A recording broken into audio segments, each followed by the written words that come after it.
Carson, when you get up as early as we do, it's the little things that keep us going and make us laughing, like that larger-than-life bug behind you. We've been sitting here waiting, hoping that it was still going to be there when we got through that story. I tried to read as fast as I could. What kind of bug do you think that is? I know you're a weather expert, not a... I think, Cynthia, it's a wasp. I'm not 100% sure. I'm not a bug expert with this one.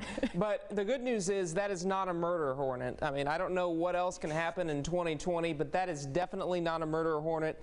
Hopefully, it's doing a good job in pollinating some of our flowers as we get into summertime. I mean, otherwise, with the exception of this bug kind of photobombing my shot here, we're having some pretty nice conditions across the Nacogdoches area. Of course, that's not the case for everybody, including Mr. Bug, because we do have some showers just off to the south and east, mainly along the Louisiana state line here along the Sabine River and in northern parts of Louisiana. But once again, on live Doppler radar, most of the activity right now is in our southeastern counties. And again, this is just very light at this point. No thunderstorms to speak of. This is just light precipitation, and it's continuing to push off to the northeast and will eventually cross the state line near Sabinetown and on the other side there in the Louisiana parishes. Now here's Futurecast. I don't think we're out of the woods yet as far as that rainfall goes. A couple showers and thunderstorms, certainly a possibility, but only about 20 to 30% of us will see the storms.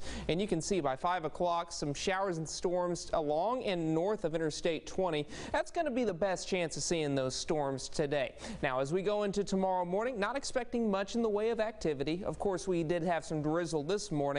We can't rule that out through at least 8 o'clock tomorrow morning. And then with the daytime heating for tomorrow, I do expect a few more bubble up showers and thunderstorms, but we're certainly done with that by 11 o'clock. Now, we do have a tropical depression in the Gulf of Mexico. This could eventually become a tropical storm as soon as later on today, because this is becoming more well defined by the frame.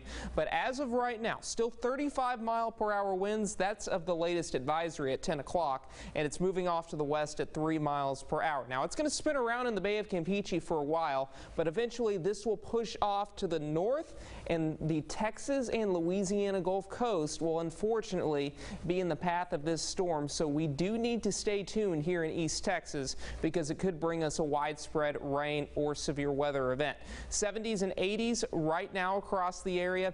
I do have us in the middle to upper 80s today, so I think we're going to be a little warmer than what we saw yesterday afternoon, so prepare accordingly. Showers come to an end by midnight with low temperatures in the lower 70s. Of course, mostly cloudy skies. I think we're done with the rain by tomorrow morning, with the exception of that drizzle, kind of like what we saw this morning. 88 degrees tomorrow with a few afternoon showers and thunderstorms, and then 90s return to your forecast starting on Thursday. But we are closely monitoring the tropics very early next week, and that does go especially for deep East Texas as well, where we could see some very heavy rainfall Monday and Tuesday of next week. Cynthia?